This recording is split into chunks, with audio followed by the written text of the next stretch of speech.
안녕하십니까. 한반도의 평화와 평화적 통일을 위해서 열심히 노력하고 있는 왈가왈부의 홍강철입니다. 얼마 전 강철환이 아시죠? 예? 북한에서 정치범 수용소에 자기 수용됐다가 왔다는 그 사기꾼 강철환이 말입니다. 강철환이는 자기가 운영하는 유튜브 채널에서 금덕 대흥지구 수해복구에 동원된 인민군과 돌격대, 그리고 그곳에 거주하고 있는 제대군인들 사이에 패싸움이 일어나서, 먹을 것 놓고 패싸움이 일어나서 많은 인명피해들이 일어나고 있다고 방송했습니다. 그러면서 대흥지구에 대한 소개를 하던 중에 자기가 잘 아는 누나네 남편이 군대에서 제대되면서 대흥지구에 배치받았는데 90년대 초에 배급을 주지 않아서 당비서를 집단 폭행했다가 정치범 수용소에 끌려갈 뻔했다고 그랬는데, 다행히 출신 성분이 좋은 친척이 나서서 살려준 적이 있고, 북한은 지금 그 유엔 제재와 코로나 때문에 국가 경제가 완전히 바닥나 있고, 국경 봉쇄로 인해서 중국과의 경제 교류가 안 되고 있는 상황에서 내부 자원만 가지고 복구하려다 보니까 아무것도 없다. 그래서 수해복구에 10만이 넘는 인원을 들이밀고 그 사람들에게 식량, 육류 등 부식물들을 제대로 공급하면 싸울 일이 없는데 제대로 먹이지 않고 일하고 있기 때문에 패싸움이 일어나고 최고 지도부도 골머리를 앓고 있다. 이런 내용으로 방송했습니다. 그래서 우선 출신 성분 문제에 대해서 다시 한번 이야기해 드려야 되겠다는 생각이 들었습니다. 성분에 대해서 이야기해야 되죠. 출신 성분뿐 아니고. 북에서는 성분이라는 걸 출신 성분과 사회 성분으로 나눕니다.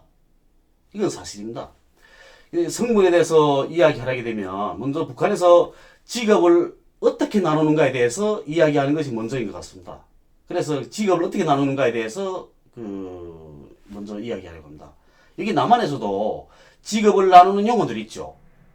실리 들어서 공무원, 법조인 이렇게 나누지 않습니까? 군인 이렇게 나누는 것처럼 자영업 이렇게 나누죠. 그런 것처럼 우리 북에도 그런 용어들이 있습니다. 그러니까 특정 집단을 표현한 그런 용어들인 거죠. 집돌이 빠순이 있잖아요. 그런 것도 있죠. 백수 그런 것도 웃기느라 한 말이고요.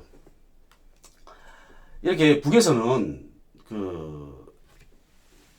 당마크 있죠. 북쪽 당마크. 조선노동당 당마크에 보면 마치와 낫과 붓 아로 새겼다 이렇게 하지 않습니까? 그 당마크에 마치, 낫, 붓 이렇게 있는 겁니다. 붓이 가운데 있고 마치와 낫이 이렇게 있는 거죠. 인테리를 노동자 농민이 보호한다. 그래서 함께 간다는 뜻입니다. 그 뜻이. 그렇습니다. 그런데 보게 되면 당마크에 노동자 농민 인테리 이렇게 나눴으니까 성분도 노동자 농민 인테리 이렇게 나올 것 같죠. 근데 거기서 비슷하게 납니다. 비슷하게 난데 군인이라는 성분을 한 가지 더 넣는 겁니다.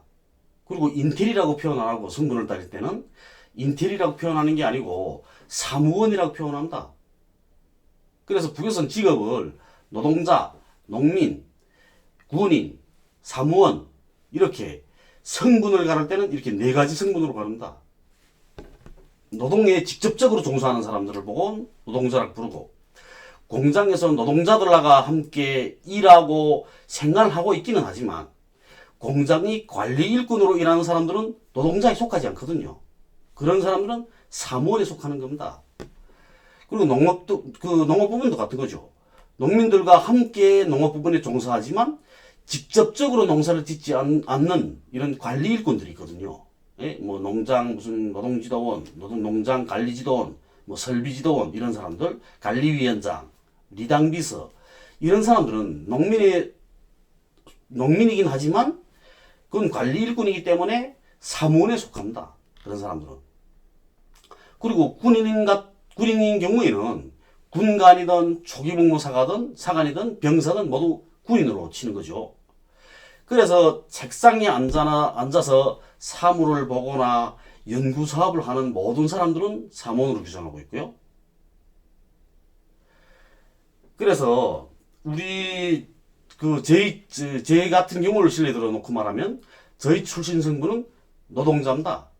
왜냐하면 제가 태어날 때 우리 아버지가 무산군 리묘기 공장에서 세법이사로 일하셨습니다. 우리 아버지는 제대군인이었고 제대군인 당원이었고 또 좀 말빨도 좀 있고 좀 머리도 팩팩 돌아가니까 그 당시 제대대 와서 인사 세법이사가 되신 거죠. 아버지가 군수 일용 직장이라는 데서 세법이사를 하셨습니다. 아버지가. 그렇지만 아버지는 세법이사는 유급이 아니거든요. 무급이니까 노동자입니다. 노동을 하면서 당 세법이사를 겸해서 하는 거죠. 그러다 나니까 저희 출신 성분은 노동자인 겁니다. 그리고 그 당시 우리 어머니는 사모니였거든요. 사모니였습니다. 그때 당시 제가 태어났을 때 당시는 어머니가 의약품관리소에 있은 게 아니고 그 천의 시절부터 무산 제재공장에서 제재공장 부기실에서 부기원을 하셨거든요. 그러시다가 저를 낳고 저를 업고 그다음에 의약품관리소 부기과장으로 들어가신 겁니다. 어머니가. 우리 어머니도 그 당시 당원이었거든요. 그래서 우리 어머니는 사모니였지만 어머니 그 성분은 직업은 자식들한테 관계되지 않습니다. 아버지만 딱 관계되거든요. 아버지가 태어날 때, 당신이 태어날 때 아버지가 무슨 일을 했나 이게 기본인 겁니다. 그래서 이제 말하게 되면 아버지가 만약에 판사를 했다. 그러면 법조인하고 쓰는 게 아니고 뭐라고 쓸 것 같습니까? 그렇죠. 사무원 여기 쓰는 겁니다. 검사도 같습니다. 당일꾼도 아버지가 당일꾼에서 당일꾼도 사무원이니까 사무원이라고 쓰는 겁니다. 이게 바로 이제 출신 성분인 겁니다. 출신 성분. 그리고 또 다음으로 또 이게 사회 성분이 있거든요. 사회 성분이 있습니다. 이 사회 성분이라는 거는 조선노동당에 입당해야만 생겨나는 겁니다. 입당하지 않은 사람은 사회 성분이 죽을 때까지도 없습니다. 그거는 당문이 아닌 그런 사람들은 죽을 때까지 사회 성분이나 성분을 가지지 못하거든요. 그러니까 사회 성분도 출신 성분하고 마찬가지로 노동자, 농민, 군인, 사무원 이렇게 나눕니다. 근데 제가 입당할 때 군인이었으면 저희 사회 성분은 군인인 겁니다. 그리고 간부 이력서를 쓰게 되면 거기 있거든요. 이름, 생년월일, 그 다음에 당별, 그 다음에 출신 성분, 사회 성분 이게 적게 되어 있습니다. 제일 먼저. 저는 강건종합군관학교를 다니던 1998년 5월 24일 날에 입당했거든요. 그러니까 제가 군인일 때 입당하지 않았습니까? 그래서 저희 사회 성분은 군인인 겁니다. 그리고 이렇게 사회 성분을 보게 되면 이 대상자가 입당할 때의 환경, 그리고 입당하기 위해서 들인 노력, 이런 걸 탁 그려지는 거죠. 아, 군인이었으면, 입당할 때 이 친구는 어떻게 노력했겠구나 하는 게 그려지는 겁니다. 출신 성분도 마찬가지인 거죠. 아버지가 노동자 아닙니까? 내가 태어날 때. 그러면, 노동자의 자식이었구나. 그러면, 노동계급은 혁명의 전위계급이라고 말하거든요. 예? 혁명의 전위계급이고 정리에 불타고 진취적이고 쫙 있지 않습니까? 노동계급은 어떤 사람들이라는 걸. 예? 그러니까 노동계급이 정신으로 얘는 키워진 아이겠구나. 이런 생각을 하게 되는 겁니다. 간부 일꾼들이. 그래서 그렇게 쓰는 거고요. 근데 이렇게 그렇다고 해서 또 이 출신 성분과 사회 성분이 자신이 앞길을 개척하는 데서 결정적인 영향을 미치지 못합니다. 단지 간부 사업할 때, 이럴 때 참고만 할 수 있는 거죠. 그래서 출신 성분이나 사회 성분 중에서 제일 좋은 성분을 고르라고 한다면 바로 노동자와 군인인 겁니다. 노동자와 군인. 그렇기 때문에 강철한이 말처럼 있지 않습니까? 출신 성분이 좋은 간부라는 거는 북한을 잘 모르고 하는 이야기입니다. 그리고 이제 강철한이 그러지 않았습니까? 당일꾼을 집단 폭행했다고. 그런데 북에서는 당일꾼은 물론이고 간부들 폭행하게 되면 집단 폭행은 더 엄중하고요. 예? 집단 폭행은 더 엄중하게 처벌합니다. 개별적으로도 간부들을 폭행하게 되면 그건 엄중히 처벌합니다. 그 이유는 왜 그러냐면 북에서는 당일꾼들은 물론이고 각급 간부들이 잘못을 범하게 되면 그 자리에서 비판하고 시정할 것을 요구할 수 있습니다. 그런데 그런 조건이 있는데 그러니까 폭력을 휘두르지 않고라도 신소와 청문 통해서 또 맺힌 문제를 풀 수가 있고요. 그럼에도 이런 조건이 있는데도 당일꾼들과 간부들에게 폭력을 휘두르는 행위는 반사회적인 행위라고 보거든요. 반사회적인 행위라고 이렇게 평가가 되는 겁니다. 때문에 이 남한어로 말하면 이런 것도 있죠. 남한 이 경우에도 이렇게 경찰, 뭐 판사, 검사 이렇게 일하던 사람들이 퇴직한 다음에 그 사람들한테 다 이렇게 위해가 하게 되면 가중처벌하죠. 안 하나요? 할 것 같은데. 우리 북은 그건 가중처벌합니다. 그러니까 그와 비슷한 겁니다. 남한에도 아마 그렇게 할 겁니다. 아무 사회나 다 그렇게 합니다. 보게 되면. 이렇게 좀 남한하고는 좀 다르긴 하지만 이렇게 억울한 일이 생기거나 간부들이 잘못한 거 보게 되면 그걸 시정시킬 수 있는 이런 방도들이 있거든요. 그런데도 불구하고 폭력 휘두르기 때문에 이걸 반사회적 행위로 보고 엄중하게 처벌하는 겁니다. 그리고 또 이제 강철환이 그랬죠. 뭐 수해복구에 동원된 군인들이 뭐 상대방 부대의 승량을 습격하고 상대방 부대가 확보한 육류, 부식물들을 강탈하는 문제들이 발생한다. 그래서 부대와 부대 사이에 몽둥이 싸움이 뭐 빈번하게 벌어지고 있고 이러면서 중국 군대들하고 인도 군대들이 국경에서 몽둥이 가서 싸우지 않았습니까? 그 실내까지 들더라고요. 이게 뭐 심지어 뭐 대규모의 패싸움이 일어나서 최고 지도부에 보고가 되고 내부적으로 심각한 사회적 문제로 번지고 있다고 주장했습니다. 강철환이는 북에서 군사복무를 못 해봤습니다. 그리고 자기 말만 따라하고 정치봉수용수라는 건 개소리인 거고 그거 하긴 하겠습니다. 빨리 해야 되겠는데 자꾸 이게 일이 밀려서 문제네요. 여독군 편의관리소에서 신발 수리를 하던 청년이었습니다. 그러니까 인민군대의 식량 공급 체계에 대해서는 전혀 모르고 있고 재난복구에 동원됐을 경우에는 어떻게 한다는 데 대해서도 모르고 있습니다. 요독군 산골에서 살면서 재난이라는 걸 당해봤어야 아는 거죠. 그리고 밖에 나가봤어야 아는 거 아닙니까? 나가보지 못했으니까 모르는 거죠. 이 93년도 여름경이었던 것 같습니다. 우리 부대가 있는데 독림군 월곡리에 있었는데요. 평안북도 중국에서 콕수가 들어왔습니다. 열차로. 근데 그 콕수 실은 열차가 들어오다가 독립역하고 청강이라는 그 역전사에서 그 철교 하나 있거든요. 자그마한 철교입니다. 그 철교에서 그 철길 이탈하면서 열차가 전복됐습니다. 그러니까 전복돼가지고 그 전복하는데 우리 대대가 동원됐거든요. 그래 동원돼 나가서 그래서 그런 재난 사고 현장 그런 데 가봤던 겁니다. 땅크 가지고 나가서 우리가 그 열차 콕수준 빵통 양 옆에다 그 견인고리 걸고 땅크 2대 가지고 쫙 끌고 끌어내오죠. 어쨌든 철교 밑에 빨리 치워야 철교를 다시 이렇게 막 끊어진 철길을 잇고 이렇게 할 게 아닙니까? 그래서 우리는 그걸 했거든요, 부대가.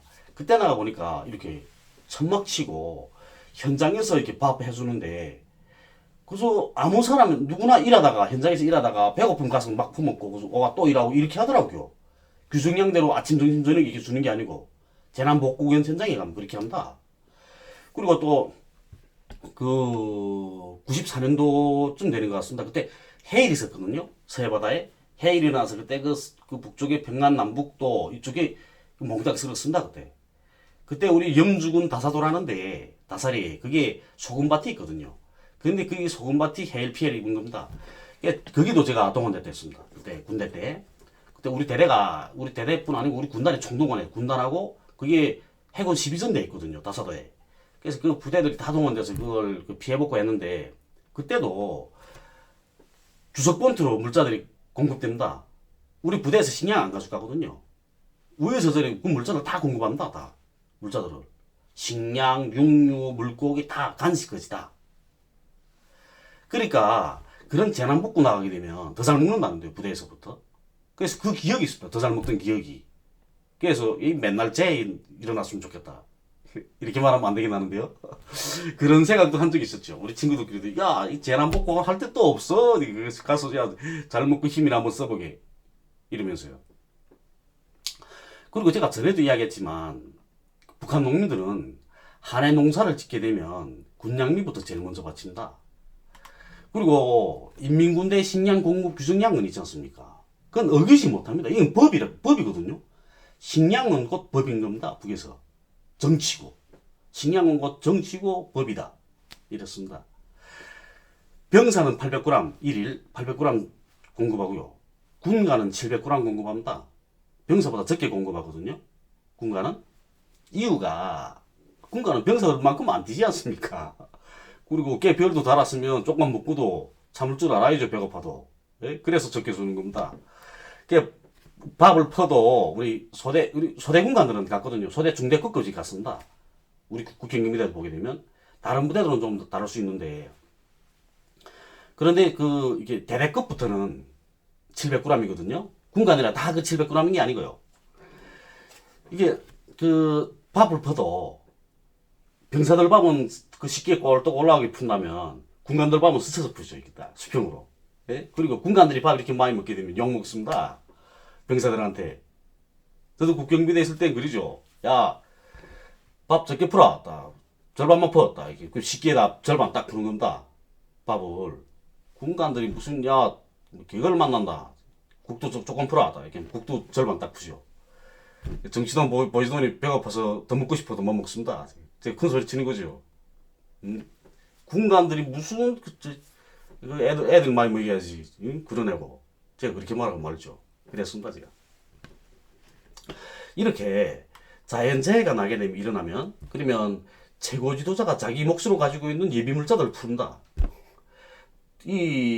더욱이 또 이 대흥강산 같은 경우에는, 예? 단천지구거든요. 단천지구는 동해바다 끼고 있습니다.